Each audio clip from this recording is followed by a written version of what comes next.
দিয়ে বললেন, মালিক কেন আপনি আমাদেরকে তৈরি করলেন? ফেরেশতাদের প্রশ্নের উত্তর আমার আল্লাহ দিলেন আমার আরশ বহন করার জন্য। সাহাবায়ে কেরামগণ নবীজির কাছ থেকে এই উত্তরটা নিলেন। আত-তারগিব ওয়াত তারহিব কিতাবের মধ্যে হাদিস কানে এসেছে।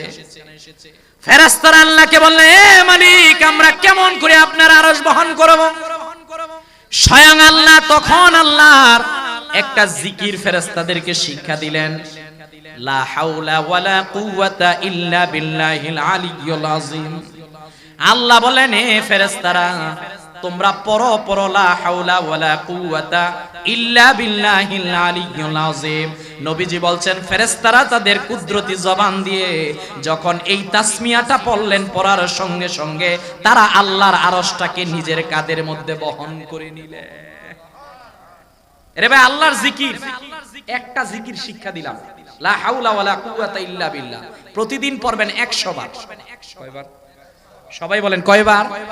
আমার রাসূলুল্লাহ সাল্লাল্লাহু আলাইহি ওয়াসাল্লাম ডাক দিয়ে বলছেন, যে ব্যক্তি প্রতিদিন এই 100 বার লা হাওলা ওয়ালা কুওয়াতা ইল্লা বিল্লাহিল আলিয়্যিল আযীম পড়বে, আমার আল্লাহ এর পরিবারের মধ্যে কোনো ধরনের ক্ষুধা আর দারিদ্রতা দিবে না। সুবহানাল্লাহ। এখন আমরা তো ভাই অনেকে নামাজই পড়ি না, কথা বলেন না কেন? কিন্তু না, আমি এখান থেকে আল্লাহর জিকির থেকে একটা আপনাদেরকে সবক দিলাম, সেটা হলো প্রতিদিন 100 বার লা হাওলা ওয়ালা কুওয়াতা ইল্লা বিল্লাহিল আলিয়্যিল আযীম করব তো ইনশাআল্লাহ। এ ভাই আমাদের প্রত্যেকের পরিবারের দরিদ্রতা আছে না ভাই? যত কথাই বলেন কিছু না কিছু পিছুটান আমাদের প্রত্যেকেরই আছে, কথা বলেন। তাহলে এই লা হাওলা ওয়ালা কুওয়াতা ইল্লা বিল্লাহিল আলিয়্যিল আযীম এই আমলটা আমরা প্রতিদিন করব ইনশাআল্লাহ বলেন। আল্লাহ এর পরক্ষণে বলছেন, হাবিব পৃথিবীর মানুষদেরকে আপনি জানিয়ে দেন ওয়া যাকারা ইসমা রাব্বিহি ফাসাল্লা। আল্লাহ ডাক দিয়ে বলছেন, এই সফলকামী তারা হবে যারা তাদের জীবনের মধ্যে নিতে পারবে নামাজকে। বলেন সুবহানাল্লাহ। আমার ভাইরা, আমার বন্ধুরা, আপনি যদি নিজেকে দুনিয়ার মধ্যে সফলকামী করতে চান, এই দুনিয়ার মধ্যে আপনার জন্য নামাজ লাগবে। আমরা কেমন জানি হয়ে গেছি, মসজিদ এত সুন্দর কিন্তু মসজিদের মধ্যে গিয়ে আমাদের নামাজ পড়তে ভালো লাগে না। ঘুমায়া কাজা করেছ ফজর, তখনও জাগনি যখন জোহর, হেলাও খেলায় কেটেছে আসর, মাগরিবের আজ শুনিয়া যান, জামাতে শামিল হওরে এসাতে এখনো জমাতে আছে স্থান। কবি আমাদেরকে স্মরণ করালেন, সময় যায় নাই, সময় যায় নাই, সময় যায় নাই। কেন নামাজের কথা বুঝতে চান না? এই পৃথিবীর মধ্যে আমার আল্লাহ রাব্বুল আলামিন যত সৃষ্টি করেছেন, সকল সৃষ্টির মাঝখানে সর্বশ্রেষ্ঠ সর্বসুন্দর সৃষ্টি হলেন আপনার আমার নবীজি। কথা বলেন আমার ভাইরা, আমার বন্ধুরা, এই পৃথিবীর মধ্যে নবীজি যখন আগমন করলেন, দুনিয়া ছিল অন্ধকারে আচ্ছন্ন, ডানে ছিল অন্ধকার, বামে ছিল অন্ধকার, সব জায়গায় ছিল অন্ধকার। আল্লাহ তাআলা হাবিবুল্লাহকে পাঠিয়ে গোটা পৃথিবীকে আলোকিত করে দিলেন। প্রথম 40 বছরে নবীজি ইসলামের দাওয়াত দিলেন। যেই দিন আল্লাহ নাজিল করলেন ইকরা বিসমি রাব্বিকাল্লাযী খলাক, বন্ধু আমি আল্লাহ আপনাকে বললাম আপনি পড়ুন পড়ুন পড়ুন। এইবার আল্লাহ ধারাবাহিকভাবে ওই নাজিল করলেন। নবীজি 23টা বছর দাওয়াত দিলেন, 13 বছর মক্কায়, 10 বছর মদিনায়। আরে যখন নবীজি প্রথম দাওয়াত দিলেন, নবীজি প্রথম ছিলেন, হযরতে খাদিজা ছিলেন, হযরতে আবু বকর ছিলেন, হযরতে যায়েদ ছিলেন, হযরতে আলী ছিলেন, এই রকমের কয়েকজন গোনা মাত্র ছিল। আমার ভাইরা, আমার বন্ধুরা, নবীজি যেই দিন দুনিয়া থেকে বিদায় নিয়ে চলে যাবেন, বিদায় হজ্জের দিন আল্লাহ তাআলা যখন নাজিল করলেন আল ইয়াউমা আকমালতু লাকুম দীনাকুম ওয়া আতমামতু আলাইকুম নি'মাতি ওয়া রাদিতু লাকুমুল ইসলাম দীনা। যখন আল্লাহ নাজিল করে দিলেন হাবিব ইসলামকে আমি পরিপূর্ণ করে দিলাম, নবীজি আরাফার মাঠের মধ্যে সাহাবীদেরকে নিয়ে দাঁড়ানো, আল্লাহর হাবিব ডাক দিয়ে বললেন, সাহাবীরা রে তোমরা শাহাদাত আঙ্গুল তুলে বলো আমি যে তোমাদের কাছে দায়িত্ব নিয়ে এসেছি, আমি কি আমার দায়িত্ব পালন করতে পেরেছি কিনা? সবাই হাত আকাশের দিকে তুললেন, শাহাদাত আঙ্গুল মোবারক আকাশের দিকে তুলে বললেন, ইয়া রাসূলুল্লাহ, ইয়া হাবিবাল্লাহ, আপনি আপনার দায়িত্বগুলো পালন করেছেন। সবাই আনন্দ নিয়ে আরাফার মাঠের মধ্যে দাঁড়িয়ে রয়েছে। সিদ্দিক আকবর কান্না শুরু করে দিয়েছে। সাহাবী একজন গিয়ে বলে, এ আবু বকর, কেন আপনি কান্না করতেছেন? আজকে নবীজি আমাদের কাছ থেকে স্বীকৃতি নিয়েছেন, ওনার দায়িত্ব পালন সম্পূর্ণ হয়েছে। সিদ্দিক আকবর অঝর দাঁড়ায়, চোখের পানিগুলো ফেলে দিয়ে বলে, তোমরা তো জানো না, তোমরা তো বুঝতে পারো না, নবীজি নিশ্চিত শীঘ্রই আমাদের মাঝখান থেকে বিদায় নিয়ে চলে যাবেন। বলেন আল্লাহু আকবার। সাহাবায়ে কেরামদের ভিতরে এইবার হাই হতাশ শুরু হয়ে গেল। নবীজির ইন্তেকালের 5 দিন পূর্বের ঘটনা। প্রচন্ড জ্বরের মধ্যে নবীজি আক্রান্ত। ডানে নবীজি তাকান, বামে নবীজি তাকান। নবীজির মনের মধ্যে কেমন জানি এক ধরনের প্রশান্তি নাই। আল্লাহর হাবিব সাল্লাল্লাহু আলাইহি ওয়াসাল্লাম এইভাবে যেতে যেতে দুনিয়া থেকে বিদায় নেওয়ার আগের দিন মাগরিবের নামাজ জামাতের মধ্যে নবীজি আদায় করলেন, কিন্তু প্রচন্ড অসুস্থ হয়ে গেলেন। কোন বর্ণনার মধ্যে নবীজি এশারের নামাজ পড়তে পারলেন না। ঠিক ফজরের নামাজের সময় আল্লাহর হাবিব সাল্লাল্লাহু আলাইহি ওয়াসাল্লামের শরীর মোবারকের মধ্যে প্রচন্ড জ্বর। আল্লাহর হাবিব সাল্লাল্লাহু আলাইহি ওয়াসাল্লাম সাহাবীদের দিকে তাকালেন, কোথায় রে আমার মায়ার সাহাবায়ে কেরামগণ? নবীজিকে জানানো হলো, হুজুর ফজরের নামাজের জন্য সাহাবায়ে কেরামগণ দাঁড়িয়ে রয়েছে। আল্লাহর হাবিব সাল্লাল্লাহু আলাইহি ওয়াসাল্লাম বললেন, পর্দা উঠিয়ে দাও। সাহাবায়ে কেরামগণ যখন পর্দা উঠিয়ে দিলেন, নবীজি সাল্লাল্লাহু আলাইহি ওয়াসাল্লাম এইবার নুরানি চোখ মোবারক দিয়ে সাহাবায়ে কেরামদের দিকে তাকালেন। হযরতে আবু বকর নামাজের ইমামতি করতেছেন, অন্যান্য সাহাবায়ে কেরামগণ সামনে কাতারবন্দি দাঁড়ানো। আম্মা জান আয়েশা বললেন, হুজুর আপনি কিছু বলবেন নাকি? নবীজি ডাক দিয়ে বলেন, এ আয়েশা, তোমাকে জানিয়ে দিলাম, এই আজকের নামাজটা দেখার জন্যই তো আমি তায়েফের মধ্যে রক্ত জড়িয়েছিলাম। আমি যখন তায়েফের রাস্তা দিয়ে হেঁটে হেঁটে যেতাম রে আয়েশা, তায়েফের মানুষগুলো আমাকে চিনতো না, হাতের মধ্যে বড় বড় পাথর নিয়ে আমার গায়ের মধ্যে নিক্ষেপ করত। হযরতে যায়েদ ডাক দিয়ে বললেন, এরে তায়েফের মানুষগুলো এত নিষ্ঠুর ছিল, নবীজির নূরানী চেহারার দিকে তাকালে বড় মায়া লাগতো রে। আমি যায়েদ দেখলাম আসরের নামাজের সময় নবীজি তায়েফের প্রান্তরের মধ্যে তিনি পড়ে আছেন অজ্ঞান অবস্থায়। আমি যায়েদ নবীজির দিকে তাকায় দেখি আল্লাহর হাবিবের নূরানী চেহারা মোবারক থেকে অঝর ধারায় নূরানী রক্ত মোবারক জমিনের মধ্যে পড়ছে। আমি আল্লাহর হাবিব সাল্লাল্লাহু আলাইহি ওয়াসাল্লামকে ধরে ধরে আদ্দাসের সেই খেজুর বাগানে নিয়ে গেলাম। আমি আল্লাহর হাবিব সাল্লাল্লাহু আলাইহি ওয়াসাল্লামের সেবা করলাম। নবীজি যখন জ্ঞান ফিরে আসলো, আমি বড় টেনশনের মধ্যে পড়ে গেলাম, না জানি নবীজি এই মুহূর্তের মধ্যে বদদুয়া দিয়ে দেয়। হযরতে যায়েদ ডাক দিয়ে বলেন, ও সাহাবীরা শোনো রে, তোমাদেরকে জানিয়ে দিলাম, তায়েফে নবীজি গেল, রক্ত জড়ালো, রাস্তার মধ্যে পড়ে রইল। আসরের পরক্ষণে নবীজির যখন জ্ঞান ফিরে আসলো, আমি যায়েদের হাত ধরে নবীজি ডাক দিয়ে বলেন, যায়েদ তুমি কোথায় আছো? তুমি ওযুর জন্য পানি নিয়ে আসো, আমি নামাজ পড়ব। হযরতে যায়েদ ডাক দিয়ে বললেন, আমি আল্লাহর হাবিবের জন্য ওযুর পানি নিয়ে আসলাম। নবীজি ওযু করলেন, নামাজ পড়লেন, দুইটা হাত রবের দিকে তুলে বললেন, আল্লাহ এই তায়েফবাসী আমারে চিনতে পারে নাই, আমি আপনার কাছে ফরিয়াদ করলাম, এই তায়েফবাসীদেরকে আপনি ধ্বংস করে দিয়েন না। আল্লাহ এরা আবার যখন বুঝবে তারা ইসলামের দিকে ফিরে আসবে। আম্মা জান আয়েশা ডাক দিয়ে বললেন, নবীজি যখন আমার ওই যে হযরতে আবু বকর রাদিয়াল্লাহু তাআলা নূর দিকে তাকালেন, তাকিয়ে দেখলেন আমার সম্মানিত পিতা ওই জায়গায় নামাজ পড়াচ্ছেন। নবীজি অজর দাঁড়ায়, চোখের পানিগুলো ফেলে দিয়ে ডাক দিয়ে বলেন, আয়েশা তোমাকে জানাই দিলাম আজকের নামাজটা দেখে আমার রক্ত ঝরে ইসলাম যে সার্থক, এইটার প্রমাণ আমি পেলাম। এরে আয়েশা তোমাকে জানিয়ে দিলাম, উহুদের ময়দানের মধ্যে আমার দান্দান মোবারক শহীদ করা হলো। হায় রে হায়, এত কষ্ট আমি অনুধাবন করলাম, এত কষ্ট নিজের মধ্যে নিলাম, কিন্তু আমি বদদুয়া দিলাম না।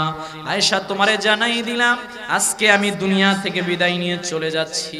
তবে আয়েশা তোমাকে একটা কথা বলি, ওই যে আমার ঘরের মধ্যে অমুক জায়গার মধ্যে কয়েকটা স্বর্ণ মুদ্রা আছে, স্বর্ণ মুদ্রাগুলো নিয়ে আসো। আম্মা জান আয়েশা বলেন আমি স্বর্ণ মুদ্রাগুলো নিয়ে আসলাম।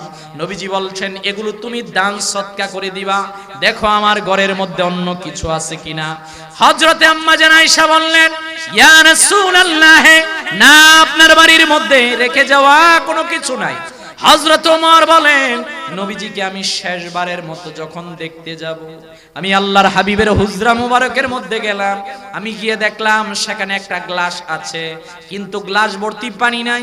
আমি গিয়ে দেখলাম পানি রাখার জন্য জগ আছে, জগটা কেমন যেন একটু নিচু হয়ে আছে। আমি শেষবারের মতো আল্লাহর হাবিবের নুরানি চেহারার দিকে তাকাইলাম। আমি নবীজির চেহারা মোবারকের দিকে তাকিয়ে দেখলাম নবীজি যে বিছানার মধ্যে আছে সেইটার মধ্যে তোশক নাই, এর একটা বালিশ আছে, জীর্ণ শীর্ণ একটা বালিশ।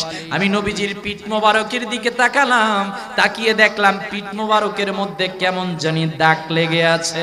আমি আল্লাহর হাবিবকে ডাক দিয়ে বললাম, ইয়া রাসূলুল্লাহ, ইয়া হাবিবাল্লাহ, ওগো নবীজি আপনি যদি চান আমি ওমর আপনার জন্য কিছু একটা ব্যবস্থা করতে চাই। নবীজি হযরত ওমরকে ডাক দিয়ে বলে, ওমর তোমাকে জানিয়ে দিলাম আমার আল্লাহ আমার সঙ্গে ওয়াদা করেছেন, আমার জন্য নয়, আমার উম্মতের জন্য নয়, দুনিয়ার আমার উম্মতের জন্য নয়। ওমর তোমারে জানাই দিলাম আমার জন্য, আমার উম্মতের জন্য আল্লাহ আখিরাতকে দিয়ে দিবেন। সুবহানাল্লাহ। এইবার নবীজির শেষ বাক্য কি ছিলেন? আম্মা জান আয়েশা ডাক দিয়ে বললেন, শোনো তোমাদেরকে একবারের জন্য জানিয়ে দিলাম, নবীজি বাড়ির মধ্যে কোনো কিছু রাখলেন না, নাতিদেরকে এত ভালোবাসতেন, নাতিদের জন্য কিছু রাখলেন না, আত্মীয় স্বজনের জন্য কিছু রাখলেন না। নবীজির কাছে ঠিক দুনিয়া থেকে বিদায় নেওয়ার মুহূর্তের মধ্যে জিবরাইল চলে আসলেন। হযরতে জিবরাইল এসে ডাক দিয়ে বলেন, হুজুর এই দুনিয়ার মধ্যে আদম থেকে ঈসা পর্যন্ত, ঈসা নবী আসমানে, কিন্তু ঈসা নবী পর্যন্ত যাদের রূহকে কবজা করা হবে মালাকুল মউত কারো অনুমতি নাই। আজকে একজন ফেরেশতা আপনার হুজরার সামনে দাঁড়িয়ে আছে অনুমতি নেওয়ার জন্য। হুজুর আপনি যদি অনুমতি দেন আপনার রূহ মোবারক কবজা করে নেবে। এইবার নবীজি ডাক দিয়ে বললেন, এ জিবরাইল আমারও মন চাচ্ছে আমার আল্লাহর সাথে সাক্ষাৎ করার জন্য। এইবার নবীজি দুনিয়া থেকে বিদায় নেওয়ার মুহূর্তের মধ্যে নবীজি শেষ বাক্য ডাক দিয়া বললেন, আসসালাত আসসালাত আসসালাত ওয়া মা মালাকাত আইমানুকুম। নবীজি নামাজ নামাজ নামাজ নামাজের কথা বলে দুনিয়া থেকে বিদায় নিয়ে চলে গেলেন। বলেন আল্লাহু আকবার। আমার রাসূলের, আমার নবীজি সাল্লাল্লাহু আলাইহি ওয়াসাল্লামের শেষ বাক্য ছিল নামাজ। কি ছিল? সবাই বলেন কি ছিল? আমার নবীজি দুনিয়ার মধ্যে এহেন কোন কষ্ট নাই করেন নাই। কথা বলেন। আপনি যখন রাসূলুল্লাহ সাল্লাল্লাহু আলাইহি ওয়াসাল্লামের রওজা শরীফের কাছে যাবেন, ওই যে কদ আফলাহা মান তাযাক্কা, আপনি যদি নিজেকে পরিশুদ্ধ করতে পারেন, আপনি যদি পরিশুদ্ধ আত্মা নিয়ে নবীজির রওজার সামনে গিয়ে সত্যিকার আশিক হয়ে সালাম দিতে পারেন, আমি বলছি আপনি শুনতে পারবেন আপনার সালামের জবাব যে আমার রাসূল রওজা শরীফ থেকে দিচ্ছেন। এটার জন্য পরিশুদ্ধ আত্মা লাগবে ভাই। আমার রাসূলুল্লাহ সাল্লাল্লাহু আলাইহি ওয়াসাল্লাম তিনি দুনিয়ার মধ্যে আসলেন। আরে দুনিয়ার মধ্যে যারা ধনবান, বিত্তশালী, প্রভাব প্রতিপত্তি আছে, এদের দুনিয়ার মধ্যে কোনো কিছুর অভাব নাই, মা বাবা আছে, সব আছে। আমার নবীজি ছিলেন রহমাতাল লিল আলামিন, আমার নবীজি ছিলেন সবকিছুর শাহানশাহ। কিন্তু আমার নবীজি সাল্লাল্লাহু আলাইহি ওয়াসাল্লামের বাবাকে নবীজি দেখতে পারেন? দেখতে পারেন? নবীজি সাল্লাল্লাহু আলাইহি ওয়াসাল্লামের মা 6 বছর বয়সে দুনিয়া থেকে বিদায় নিয়ে চলে গেল, যেটাকে সহজ ভাষায় বলে আমার নবীজি সাল্লাল্লাহু আলাইহি ওয়াসাল্লাম এতিম হয়ে গেলেন। আল্লাহর হাবিব সাল্লাল্লাহু আলাইহি দুনিয়া থেকে এতিম, কথা ঠিক। এই নবীজি সাল্লাল্লাহু আলাইহি দুনিয়ার মধ্যে সে সব সময় চিন্তার মধ্যে পড়ে থাকতেন। আল্লাহর হাবিব সাল্লাল্লাহু আলাইহি চিন্তা করতেন, হযরত আবু বকর গিয়ে বলতেন, হুজুর এত চিন্তা করেন কি? রাসূল সাল্লাল্লাহু আলাইহি ডাক দিয়ে বলছেন, আবু বকর তোমাকে একটা কথা বলি, আমার কোন একটা উম্মত যদি জাহান্নামের মধ্যে জ্বলে, কোন একটা উম্মত যদি জাহান্নামের মধ্যে থাকে, আমি ততক্ষণ পর্যন্ত জান্নাতে যেতে পারবো না, সম্ভব না। আমি এই জন্য চিন্তা করি উম্মতকে কেমন করে টেনে জান্নাতে নেওয়া যায়, কেমন করে উম্মতকে আমি টেনে জান্নাতে নিতে পারবো, এইটার চিন্তা করি। 13টা বৎসর কি কষ্ট করে নাই নবীজি, 13টা বৎসরে সাহাবায়ে কেরামগণ কি কষ্ট করে নাই। কেউ আগুনে লাফ দিতে বাধ্য হয়েছে, কেউ নিজের শরীর থেকে গলাকে আলাদা করতে বাধ্য হয়েছে, কেউ নিজের মাকে ছাড়তে বাধ্য হয়েছে, কেউ নিজের বংশকে ছাড়তে বাধ্য হয়েছে, কেউ নিজের যৌবনকে ছাড়তে বাধ্য হয়েছে। তারপর সাহাবায়ে কেরাম বলেছেন, ফিদাকা আবি ওয়া উম্মি ইয়া রাসূলুল্লাহ, সব ছাড়তে পারবো কিন্তু আপনার কদম ছাড়তে পারবো, আমি সব ছাড়তে পারবো কিন্তু আপনাকে ছাড়তে পারবো না। ওই রাসূলুল্লাহ সাল্লাল্লাহু আলাইহি ওয়াসাল্লাম এত কষ্ট দুনিয়ার মধ্যে করলেন, বদর, উহুদ, খন্দক, হুনাইন সব জিহাদের ময়দানে কষ্ট করলেন। আমার নবীজিকে পাগল বলল, আমার নবীজির চরিত্র নিয়ে কথা বলল, আমার নবীজিকে এহেন কোনো কষ্ট নাই আরবের লোকেরা দেয় নাই, কিন্তু নবীজি ওনার জবান মোবারক থেকে বদদুয়া দেয় নাই। এইবার নবীজি চলে যাবেন, নবীজির আপন নাতি ইমাম হোসেন, ইমাম হাসান, ওনাদেরকে নবীজি ভালোবাসতেন। হায় হায় দুনিয়া থেকে চলে যাবেন, আজকে হয়তোবা নাতিকে কিছু দিবেন, আজকে হয়তোবা স্ত্রীকে কিছু দিবেন, আজকে হয়তোবা প্রিয় সাহাবীদেরকে কিছু দিবেন না, নবীজি কিচ্ছু দেয় নাই। নবীজি বলছেন, আমি দুনিয়া থেকে চলে যাচ্ছি, তবে তোমাদের সবাইকে একটা জিনিস দিয়ে গেলাম, তার নাম নামাজ। তার নাম কি? নামাজ। তার নাম কি? আমার ভাইরা, আমার বন্ধুরা, সিরাতে মুস্তাফার দ্বিতীয় খণ্ডের 275 পৃষ্ঠা খোলেন, নবীজির একখানা হাদিসের দিকে আপনি তাকান। কেমন নামাজ, কেমন নামাজ, কেমন নামাজ। নবীজি ডাক দিয়ে বলেন, আনতা আবুদাল্লাহা কাআন্নাকা তারাহু ফাইন লাম তাকুন তারাহু ফাইন্নাহু ইয়ারাক। এ উম্মত, এমন ভাবে নামাজ পড়ো যেন তুমি নামাজের মধ্যে আল্লাহকে দেখতেছো। এই ব্যাপারে আমি আরেকটা হাদিস থেকে ঘটনা বলি। নবীজি সাহাবীদেরকে নিয়ে গেলেন গাজওয়ায়ে, যুদ্ধটার নাম জাতুর রিকা। নবীজি জাতুর রিকা নামক জিহাদের ময়দানের মধ্যে সাহাবীদেরকে নিয়ে গেলেন। জিহাদের মাঠের মধ্যে সাহাবায়ে কেরামগণ দাঁড়ালেন। কাফেররা যখন শুনতে পেল আল্লাহর নবীজি সেনাপতি, কাফেররা সেই জায়গার মাঝখান থেকে সবাই পালিয়ে গেল। কয়েকটা কাফের নিহত হলো। যেই কাফের নিহত হলো তার এক বন্ধু নিয়ত করলো, যেহেতু আমার বন্ধুকে মুহাম্মদ সাল্লাল্লাহু আলাইহি ওয়াসাল্লামের সাহাবীরা হত্যা করেছে, আমি যতক্ষণ পর্যন্ত মুহাম্মদ সাল্লাল্লাহু আলাইহি ওয়াসাল্লাম কিংবা ওনার সাহাবীদের রক্ত না জড়াবো ততক্ষণ পর্যন্ত আমি বাড়ির মধ্যে আসবো না। বলেন নাউজুবিল্লাহ। প্রিয় নবীজি জিহাদের ময়দান থেকে ফিরছিলেন। আল্লাহর হাবিবের অভ্যাস ছিল তিনি রাত্রেবেলা আম্মা জানদের হুজরার মোবারকের মধ্যে যেতেন না। মদিনার মধ্যে সীমান্তবর্তী বাড়ির কাছাকাছি চলে আসলে মাঠের মধ্যে তাবু গাড়তেন, রাত্রটা ওই জায়গার মধ্যে অতিবাহিত করতেন। আল্লাহর হাবিব সাল্লাল্লাহু আলাইহি ওয়াসাল্লাম জাতুর রিকা নামক জিহাদ থেকে ফিরছিলেন। গভীর রজনী যখন হয়ে গেল, নবীজি সাহাবীদেরকে ডাক দিয়ে বললেন, সাহাবীরা কে কোথায় আছো? আল্লাহর হাবিব ডাক দিয়ে বলেন, এ সাহাবীরা কে কোথায় আছো? এখনো তো সম্পূর্ণ রাত্র বাকি। আমার সাহাবী আম্মার তুমি কোথায়? আমার সাহাবী আব্বাদ বিন বিশির তুমি কোথায়? নবীজি দুইজন সাহাবীকে ডাক দিয়ে বললেন, এই দিকে আসো। হযরতে আম্মার আব্বাদ বিন বিশির নবীজির সামনে এসে দাঁড়ালেন। আল্লাহর হাবিব ডাক দিয়ে বললেন, তোমাদের দুইজনকে দায়িত্ব দিলাম রাত্রে বেলা পাহারা দেওয়ার জন্য। কোন কাফের কিংবা বনের জন্তু যাতে এই তাঁবুর ভিতরে ডিস্টার্ব না করে তোমরা পাহারা দিবা। আল্লাহর হাবিব সাল্লাল্লাহু আলাইহি ওয়াসাল্লাম বললেন, তাহলে আমি আমার সাহাবীরা রেস্টের মধ্যে গেলাম। এ আমার ভাইয়েরা, কেমন নামাজ, কেমন নামাজ, কেমন নামাজ লাগবে আপনি একবারের জন্য এই হাদিসের ঘটনা থেকে শিক্ষা নেন। সাহাবীরা বললেন, নবীজি আমাদেরকে দায়িত্ব দিলেন হযরতে আম্মার আর আব্বাদ বিন বিশিরকে। নবীজি হুজরার মধ্যে আরাম ফরমাচ্ছেন, জলিলুল কদর সাহাবীরা আরাম ফরমাচ্ছেন। এইবার সাহাবী দুইজন সামনে বসা, সাহাবাই দুইজন চিন্তা করলেন কি করা যায়, এখনো তো সম্পূর্ণ রাত্র আমাদের জন্য বাকি, বিশাল রাত্রে বেলা এই রাত্র কেমন করে অতিবাহিত করা যায়। হযরতে আম্মার আব্বাদ বিন বিশিরকে ডাক দিয়ে বললেন, ও ভাই আব্বা, আপনি প্রথমে একটু এই জায়গায় রেস্ট নেন, আমি পাহারা দেই, রাত্রের অমুক সময় পর্যন্ত আমি পাহারা দিব, এর পরবর্তী সময়ের মধ্যে আপনি পাহারা দিবেন। প্রথম অংশের মধ্যে হযরতে আম্মার রাদিয়াল্লাহু তাআলার দায়িত্ব ছিলেন, তিনি রাত্রের প্রথম অংশে দায়িত্ব পালন করে তিনি চিন্তা করলেন একটু আমি রেস্ট নেই। আমার ভাই আব্বাদ বিন বিশির এইবার দায়িত্ব পালন করো। হযরতে আব্বাদ বলেন, আমি যখন আমার কাঁধের উপর দায়িত্ব নিলাম, আমি চিন্তা করলাম কেমন করে রাত্রকে অতিবাহিত করা যায়।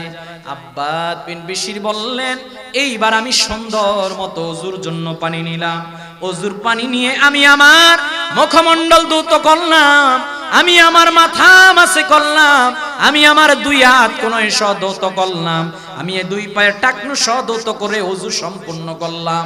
আমার আস্তিনের মধ্যে ছোট্ট একটা জায়নামাজ ছিল রে, আমি জায়নামাজটা সেই জায়গার মধ্যে বিছালাম। আমি এইবার জায়নামাজের মধ্যে যখন আল্লাহু আকবার বললাম, এ মুমিন তো তারা যখন আল্লাহু আকবার বলে তাকবীরে তাহরিমা পড়ে, ওই তাকবীরে তাহরিমা পড়ে যখন আল্লাহু আকবার বলে, নামাজের মধ্যে আল্লাহু আকবার বলতে দেরি হয়, আবার আল্লাহর সাথে কানেক্টিভিটি হতে দেরি হয় না। আব্বাদ বিন বিশির আল্লাহু আকবার বললেন, কি মায়াবী সুরে তেলাওয়াত, আলহামদুলিল্লাহি রাব্বিল আলামিন আর রহমানির রহিম মালিকি ইয়াউমিদ্দিন। মায়াবী সুরে তিনি যখন তেলাওয়াত শুরু করে দিলেন, ওই যে কাফের নিহত হলো তার বন্ধু শপথ করেছিল, আমি মুহাম্মদ কিংবা ওনার সাহাবীদের রক্ত জড়াবো। ওই কাফেরটা তাঁবুর সামনে আসলো, রাত্রটা অন্ধকার, ওই কাফেরটা তাঁবুর সামনে এসে চিন্তা করলো, এখন যদি আমি ওই তাঁবুর কাছে যাই, ওই তাঁবুর কাছে গিয়ে মুহাম্মদ সাল্লাল্লাহু আলাইহি ওয়াসাল্লামকে হত্যা করতে যাই, মুহাম্মদ সাল্লাল্লাহু আলাইহি ওয়াসাল্লামের সাহাবীরা আমাকে ধরে দুনিয়া থেকে খতম করে দিবে। এরে ওই কাফেরটা কান লাগিয়ে গুনগুন গুনগুন আওয়াজ শুনতে পেল, ওই গুনগুন গুনগুন আওয়াজের মধ্যে কেমন জানি মায়াবী সুরে ওই কোরআনের আয়াতগুলো আব্বাদ বিন বিশির পড়তেছে। কাফের চিন্তা করলো কাছে যাওয়া যাবে না, হাতে যে তীর আর ধনুক আছে, ধনুক দিয়ে তীর নিক্ষেপ করে যাই যতটুক ক্ষতি করতে পারি এতটুক আমার জন্য লাভ হবে। সাহাবী ছিলেন নামাজরত অবস্থায়, সাহাবী মায়াবী সুরে আল্লাহর কোরআনের আয়াতগুলো তেলাওয়াত শুরু করে দিলেন। এরে মায়াবী কোরআনের আয়াত যে শুনে সে বুঝতে পারে কোরআন কত মধুময়। আল্লাহ ডাক দিয়ে বলেন, হাবিব পৃথিবীর মানুষদেরকে জানাই দেন এই কোরআনে আমি মধু রেখেছি, মধু মধু মধু, যে শুনবে রে তার ভিতরের মধ্যে হেদায়েতের আলো ঢুকে যাবে। বলেন আল্লাহু আকবার। সাহাবী এইবার প্রথম রাকাত শেষ করলেন, দ্বিতীয় রাকাত নামাজের জন্য তিনি দাঁড়ালেন। ওই যে কাফের ছিল, ওই কাফেরটা হাতের মধ্যে ধনুকটাকে হাতে নিয়ে তীর নিক্ষেপ করলো, একটা তীর যায় সাহাবীর পিছনের মধ্যে লেগে যায়, সাহাবী বুঝে না। দ্বিতীয় তীর নিক্ষেপ করে সাহাবীর পিঠের মধ্যে লেগে যায়, সাহাবী বুঝে না। সাহাবীর ভালোবাসা, এরে আশিক মাসুকের ভালোবাসা নামাজের মধ্যে হয়ে যায়, সাহাবী কেমনে বুঝবে রে? সাহাবী যখন কোরআন তেলাওয়াত করে আমার রবের সাথে তার কানেক্টিভিটি হয়ে যায়। এইভাবে কাফের একটা নয় দুইটা নয়, কোন কোন বর্ণনার মধ্যে এসেছে ৮৩টির উপরে তীর নিক্ষেপ করলো। এইবার সাহাবী ওই যে শুরু করলো তাকবীরে তাহরিমা দিয়ে, প্রথম রাকাত নামাজ শেষ করলো, দ্বিতীয় রাকাত নামাজ শেষ করলো। এইবার দ্বিতীয় রাকাত নামাজ শেষ করে যখন আসসালামু আলাইকুম ওয়া রাহমাতুল্লাহ, আসসালামু আলাইকুম ওয়া রাহমাতুল্লাহ এইভাবে নামাজ ছেড়ে দিল রে। এতক্ষণ ছিল আল্লাহর সাথে কানেক্টিভিটি, এখন যখন সালাম ফিরালো আল্লাহর সাথে কানেক্টিভিটি ডিসকানেক্ট। এইবার সাহাবী এমন জোরে একটা চিৎকার দিয়ে নবীজিকে ডাক দিয়ে বললেন, হুজুর ইয়া রাসূলুল্লাহ, ওগো নবীজি আপনি কোথায়? ও আম্মার তুমি কোথায়? ও নবীজির সাহাবীরা কে কোথায় আছো? আমার মনে হচ্ছে আমি মারা যাচ্ছি, আমার মন বলছে আমি দুনিয়ার মধ্যে বেঁচে থাকবো না। আল্লাহর নবীজি হুজরা থেকে তাবুক থেকে দৌড় দিয়ে আসলেন, এসে ডাক দিয়ে বলে আম্মা কি হয়েছে, কি হয়েছে? আম্মার ডাক দিয়ে বললেন হুজুর আমরা দুইজন সময়টাকে ভাগাভাগি করলাম, আমার ভাই আব্বাদ বিন বিশির নামাজের জন্য দাঁড়ালো, আর তো আমি কিছু জানি না। এইবার এক সাহাবী আলো নিয়ে আসলো, সাহাবী আলো নিয়ে যখন এই জায়গার মধ্যে দাঁড়ালো, সব সাহাবীরা তাকায় দেখে রে আব্বাদ বিন বিশিরের ডান হাত রক্তে ভরা, বাম হাত রক্তে ভরা, সমস্ত শরীর রক্তে ভরা। যে যায় নামাজের মধ্যে দাঁড়িয়েছে ওই যায় নামাজ রক্তে ঝর ঝর রক্তে ভরা। নবীজি ডাক দিয়ে বলেন আব্বা কি হয়েছে আমারে বলো রে। আব্বা ডাক দিয়ে বলেন হুজুর আমি জানি না, তবে এতটুক জানি গো হুজুর, আমি নামাজের মধ্যে ছিলাম, নামাজের সালাম ফিরিয়ে দেখি আমার মন বলছে আমি মনে হয় বাঁচবো না। এইবার নবীজি সাহাবীদেরকে বললেন খোঁজো কি হয়েছে। খুঁজে বাহির করলো ওই কাফেরটাকে, ওই কাফের যে এতগুলো তীর নিক্ষেপ করলো, এইবার কাফেরটাকে আবদ্ধ করা হলো। নবীজি ডাক দিয়ে বলেন সাহাবীরা রে তোমাদেরকে জানিয়ে দিলাম আমার সাহাবী নামাজের মধ্যে আল্লাহর সাথে এত ভালোবাসার প্রেম খেলা খেলেছে, একটা নয় দুইটা নয় ৮৩টি তীর তার পিঠে লেগেছে, একবারও সে বুঝতে পারে নাই। বলেন আল্লাহু আকবার। একবারও বুঝে নাই, এটার নাম না নামাজ। কথা বলে আমরা আল্লাহু আকবার, মশা একটা আসতেছে পাগল হয়ে যাই কতক্ষণ এটারে মারবো, কতক্ষণ। আর আমরা যারা দোকান ব্যবসায়ী আমাদের দুনিয়ার সব টেনশন যা আছে সব এই নামাজের মধ্যে চলে আসে। আরে ভাই নামাজ, আপনি যখন নামাজের জন্য দাঁড়াচ্ছেন আপনি কার সামনে দাঁড়াচ্ছেন? আসতে বলবেন না, কার সামনে? এজন্য ইজা কুনতা ফি সলাতিকা ফাসাল্লি সালাতান মুআদ্দা। ভাই আমাদের নামাজে মনোযোগ থাকে না, মনোযোগ থাকার জন্য আপনার জন্য আমি একটা কথা করণীয় বলে যাচ্ছি। করণীয় হচ্ছে হাদিস ইজা কুনতা ফি সলাতিকা ফাসাল্লি সালাতান মুআদ্দা। তুমি যখন নামাজে দাঁড়াবা ওই নামাজটাকে জীবনের শেষ নামাজ মনে করবা। কথা বলেন, মনে করবেন সামনে আল্লাহর ঘর কাবা, আমি পুলসিরাতের উপর দাঁড়িয়ে আছি, আমার ডানে জান্নাত আছে, আমার বামে জাহান্নাম আছে, আমার রব আমাকে দেখতেছে, আমার নামাজটা যদি কবুল না হয় বাম দিকে পড়ে আমি জাহান্নামে পড়ে যাব। আপনি মনে করবেন আজকের এশারের নামাজ পড়লাম, আজকের ফজরের নামাজ পড়লাম, এইটা আমার জীবনের শেষ নামাজ হয়ে যেতে পারে।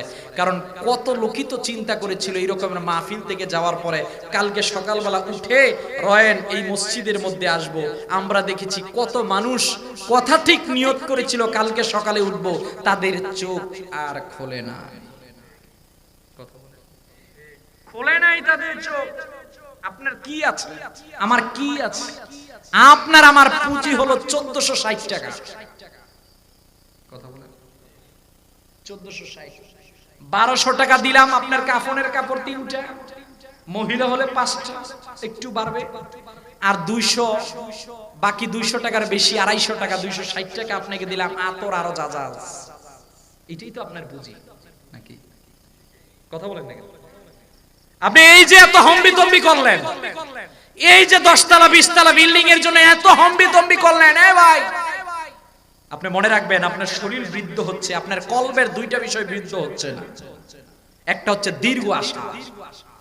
আপনার 10 তলা বিল্ডিং হয়েছে, আপনার মন চাইবে আমার 20 তলা হোক। কথা বলেন, দীর্ঘ আশা এইটা আপনার কলব চাইবে সব সময়। আরেকটা হচ্ছে আপনার পেটকে আপনি কখনো ভরতে পারবেন না। কখনো না, it is impossible. This is a question but we do not know answer. এটাই সত্য কথা। আপনার এই পেট আপনি কোনো কিছু দিয়েই ভরতে পারবেন না। এজন্য ভাই আপনার আমার কাজ আছে, একটু আসেন না চিন্তা করি। আপনার এই রয়্যাল এলাকার মধ্যে কত মানুষই তো ছিল। আমার কামরুল ভাই এখানে বসা, আমার দুলা ভাই এখানে বসা, আপনারা সব পরিচিত মানুষ, প্রিয় মানুষ সব। এই রয়্যালের বাগানটা এক সময় কত সাজানো গুছানো ছিল, আজকে কেমন জানি এই বাগানটা শূন্য হয়ে যাচ্ছে। কথা বলেন, কেমন জানি শূন্য হয়ে যাচ্ছে। ওই যে মানুষগুলোকে কবরস্থানে রেখে আসতেছি, ওদেরকে কি দিয়ে আসতেছি? ওরা কি নিয়ে যাচ্ছে? আমার রাসূল ডাক দিয়ে বলেন ইল্লাল্লাযীনা আমানু ওয়া আমিলুস সালিহাত, ঈমান আর নেক আমল ছাড়া কিচ্ছু নাই।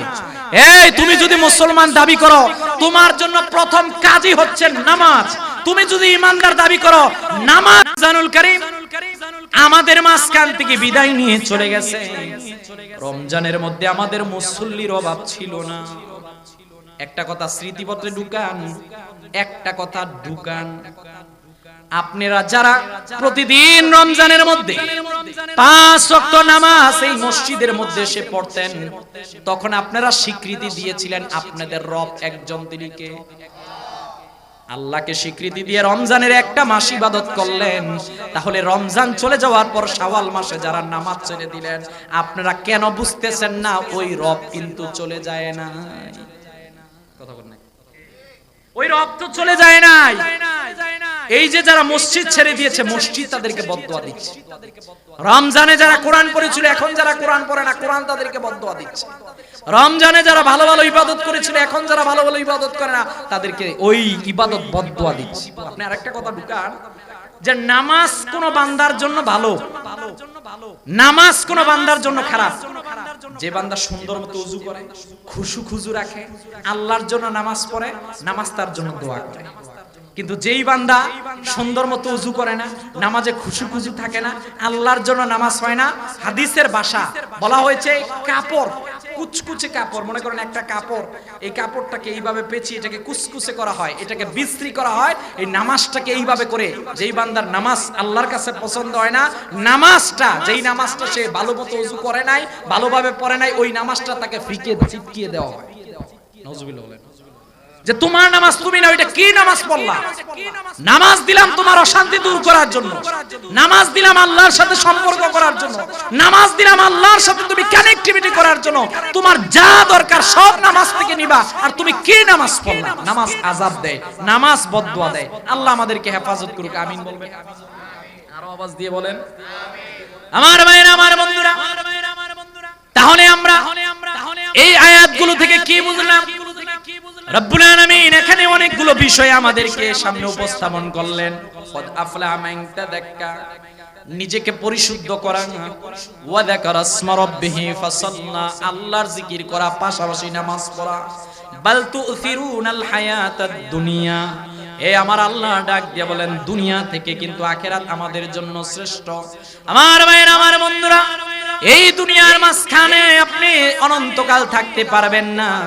এই দুনিয়া থেকে আপনাকে আমাকে বিদায় নিয়ে চলে যেতে হবে। তবে আপনার আমার জন্য মৃত্যুটা সুন্দর হোক, এটাই আমাদের জন্য প্রয়োজন। কথা বলেন, মৃত্যুটা যাতে আমাদের জন্য ভালো হয়, কবরটা যাতে আমাদের জন্য ভালো হয়, আখিরাতটা যাতে আমাদের জন্য ভালো হয়, দুনিয়ার জিন্দেগি থেকে সুন্দর মতো আমরা যাতে ভালোভাবে বিদায় নিয়ে চলে যেতে পারি। নবীজি ডাক দিয়া বলে, উম্মত তোমাদেরকে জানিয়ে দিলাম, দুনিয়া থেকে বিদায় নেওয়ার আগে নিজের চিন্তা করো, নিজের চিন্তা করো। আজকের আমার মূল বক্তব্য ছিল আমরা নিজের চিন্তা করব। আল্লাহ বললেন, ইয়া আইয়ুহাল্লাযীনা আমানু আলাইকুম আনফুসাকুম লা ইয়াদুররুকুম মান দাল্লা ইযা ইহতাদাইতুম ইলাল্লাহি মারজিউকুম জামিআ। আল্লাহ ডাক দিয়ে বলেন, গোলাম তুমি তোমার নিজের চিন্তা করো, নিজের চিন্তা করো। আমি কেন অপরকে নিয়ে চিন্তা করব? হায় রে হায়, আজকে যদি আমার মালাকুল মউত আমার জন্য চলে আসে রে, আজকে যদি মালাকুল মউত চলে আসে, আমি কেমনে মালাকুল মউতকে প্রতিহত করব, এইটার উত্তর আমার জানা নাই। এজন্য আমার ভাইয়েরা, আমার বন্ধুরা, রয়নের মুসলমান, আমি দূরের মানুষ না, আমি আপনার কাছের মানুষ। দিল নিয়ে, ভালোবাসা নিয়ে আপনার উদ্দেশ্যে একটা কথা বলতে চাই। আজকে মাহফিল, এত সুন্দর মাহফিল, এতগুলো মানুষ আপনারা মাহফিলের মধ্যে এসে বসলেন, বড় আনন্দের বিষয়। এরে ভাই, কত মানুষ গিয়ে আজকে ঘুমাবেন আল্লাহ ভালো জানেন, কালকে সকালবেলা চোখ খোলে কি খোলে না। এরে ভাই, কত মানুষ এইভাবে জীবন পরিচালনা করবেন। আগামী বছর কামরুল ভাই আপনাদের কিনে মাহফিল সাজাবে, আগামী বছর মাহফিল হবে, কত মানুষ কবরের মধ্যে চলে যাবে। কথা বলেন না কেন? এরে ভাই, আসার সিরিয়াল আছে, কিন্তু যাওয়ার কিন্তু কোন সিরিয়াল। কথা বলেন, যাওয়ার কোন সিরিয়াল, যাওয়ার কোন সিরিয়াল নাই। তবে বুদ্ধিমান কারা?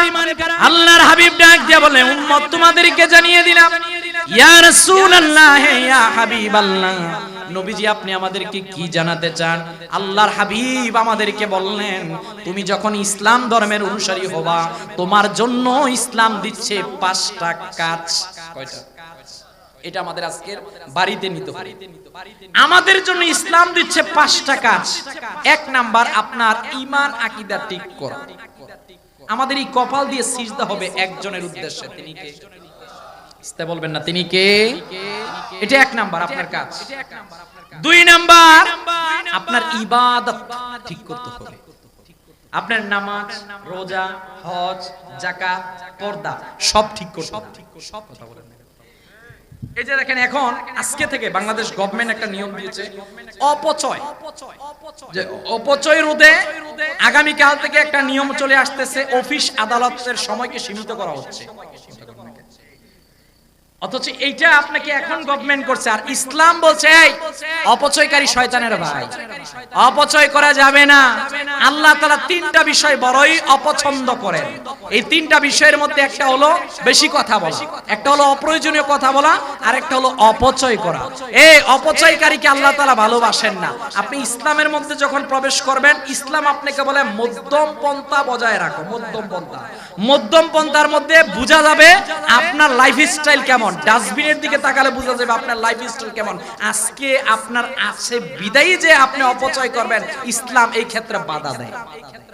কথা বলেন, আছে বিদায়ী যে আপনি করবেন না, আজকে আপনার আছে, কালকে তো আপনার নাও থাকতে পারে। কথা বলেন না কেন? এজন্য না, এখন যুদ্ধের কারণে যে অপচয় রোধ করব বিষয়টা এরকমের নয়। এটা সব সময় করব, সর্বাবস্থায় করব। যখনই থাকবো, কখনো কোনো অবস্থায় অপচয়ের দিকে যাওয়া যাবে। ইসলাম আমাদেরকে 1 নাম্বার বলছে আকীদা ঠিক করো, 2 নাম্বার বলছে ইবাদত। আমরা একটা ইবাদত ঠিক করলাম, ইনশাআল্লাহ 5 ওয়াক্ত নামাজ পড়ব তো ইনশাআল্লাহ, বলবেন না? আমাকে আসার সময় আলহাজ জামান সাহেব একটা কথা বলেছেন, কথাটা খুব চমৎকার।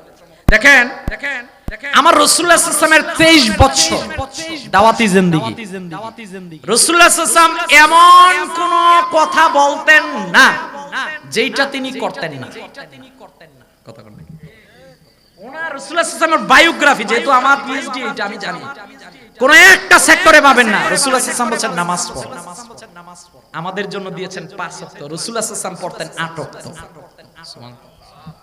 রাসূলুল্লাহ সাল্লাল্লাহু আলাইহি ওয়াসাল্লাম তাহাজ্জুদ পড়তেন, চাশ পড়তেন, ইশরাক পড়তেন, আওয়াবিন পড়তেন।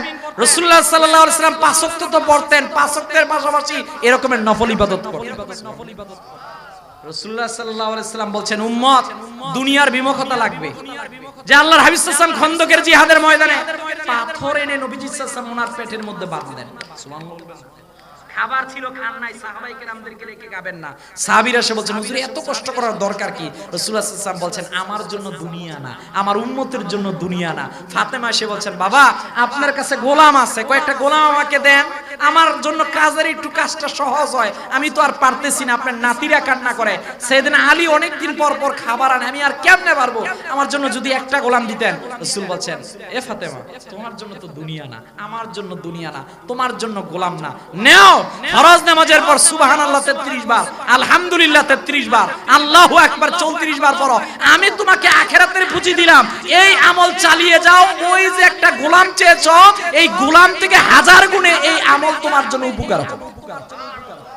রাসূলুল্লাহ সাল্লাল্লাহু আলাইহি ওয়াসাল্লাম বলছেন, আমি চাইলে যদি বলতাম আল্লাহ আপনি উহুদ পাহাড় স্বর্ণ বানিয়ে দেন, আমি শুধু বলতাম উহুদ পাহাড় মুহূর্তের মধ্যে স্বর্ণ হয়ে যেত। আমি বলি নাই, আমি চাই নাই দুনিয়া, আমি দুনিয়া চাই নাই, আমি আখিরাত চাই।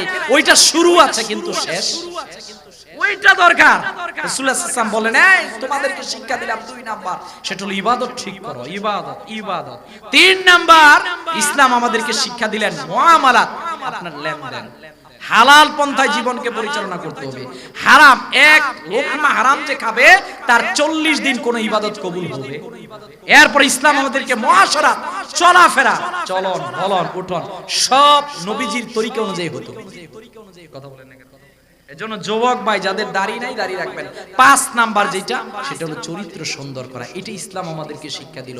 এই শিক্ষা দিয়ে ইসলাম আমাদেরকে পবিত্র করলো, ইসলাহ করলো। রাসূলুল্লাহ সাল্লাল্লাহু আলাইহি ওয়াসাল্লাম শিক্ষা দিলেন আমাদেরকে নিজের দিকে তাকাও। তাহলে আমরা আজকে থেকে 5 ওয়াক্ত নামাজ পড়ব তো ইনশাআল্লাহ। কারা কারা পড়বো আল্লাহকে দেখাই, নারে তাকবীর। আল্লাহ আমাদেরকে 5 ওয়াক্ত নামাজি হিসাবে কবুল করুক, সকলে বলেন আমিন। 2 নাম্বার হচ্ছে কোরআন তেলাওয়াত, ইনশাআল্লাহ প্রতিদিন মিনিমাম 2 পৃষ্ঠা হলেও কোরআন পড়বেন তো ইনশাআল্লাহ।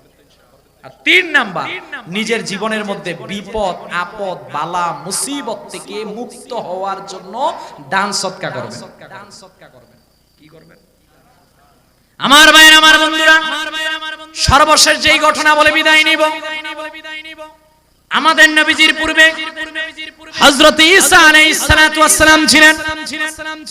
পয়গম্বর ঈসা আলাইহিস সালাতু ওয়াস সালামের কাছে ওনার উম্মতেরা আসলেন, এসে বললেন, পয়গম্বর ঈসা, ওই যে একটা ধোপা আছে, ওই ধোপাটা আমাদেরকে অনেক ডিস্টার্ব করে, আপনি তার বিরুদ্ধে বদদুয়া দেন। হযরত ঈসা আলাইহিস সালাতু ওয়াস সালাম বদদুয়া দিলেন। প্রথম দিন বদদুয়া দিলেন, বদদুয়া লাগে নাই। দ্বিতীয় দিন বদদুয়া দিলেন, লাগে নাই। তৃতীয় দিন বদদুয়া দিলেন, তাও লাগে নাই। ঈসা নবীর উম্মতের এসে বললেন, আপনি 3 দিন বদদুয়া দিলেন, লাগে নাই, কারণ কি? পয়গম্বর ঈসা ধোপার কাছে গেলেন, গিয়ে বললেন, এইদিকে আসো, তুমি এমন কি আমল করো যার কারণে আমি বদদুয়া দিলাম, লাগে নাই? এই কথা বলার পর ধোপাটা ডাক দিয়ে বলল, ঈসা নবী, আপনাকে জানিয়ে দিলাম, আজকে সকালবেলা আমি যখন আমার কর্মস্থলে যাব, আমার পিছনে একটা আস্তিন আছে, কাপড়ের আস্তিন, এইটার ভিতরে কয়েকটা রুটি আছে। আমি দেখলাম কয়েকটা লোক অসহায় অবস্থায় পড়ে রয়েছে, আমি আমার রুটি থেকে ওই অসহায় লোকদেরকে দিলাম। এইটা করে আমি সেই জায়গার মধ্যে চলে গেলাম। এরকমের প্রতিদিন আমার যা আছে তার থেকে আমি কিছু কিছু দান করি। এই কিছু কিছু দান করার কারণে আমার মনে হয় আপনার বদদুয়াটা লাগে নাই। ওই দোপাটা দেখানোর জন্য ওনার কাপড়ের আস্তিনটা খুললো, খুলে দেখে ভিতরে একটা সাপ, সাপের মুখ বাঁধা। হযরত ঈসা নবী ডাক দিয়ে বললেন, শোনো, তোমাদেরকে জানিয়ে দিলাম, পৃথিবীর মধ্যে একমাত্র এমন একটা ইবাদত দান সদকা, যখন বান্দা যত বেশি দান সদকা করবে, একেবারে তার বিপদ চলে আসতেছে, বান্দা সরাসরি চোখ দিয়ে দেখতেছে বিপদ আসতেছে, কিন্তু দান সদকার কারণে আমার আল্লাহ মুহূর্তের মধ্যে তাকে বিপদ আপদ থেকে রক্ষা করে ফেলেন। বলেন আল্লাহু আকবার।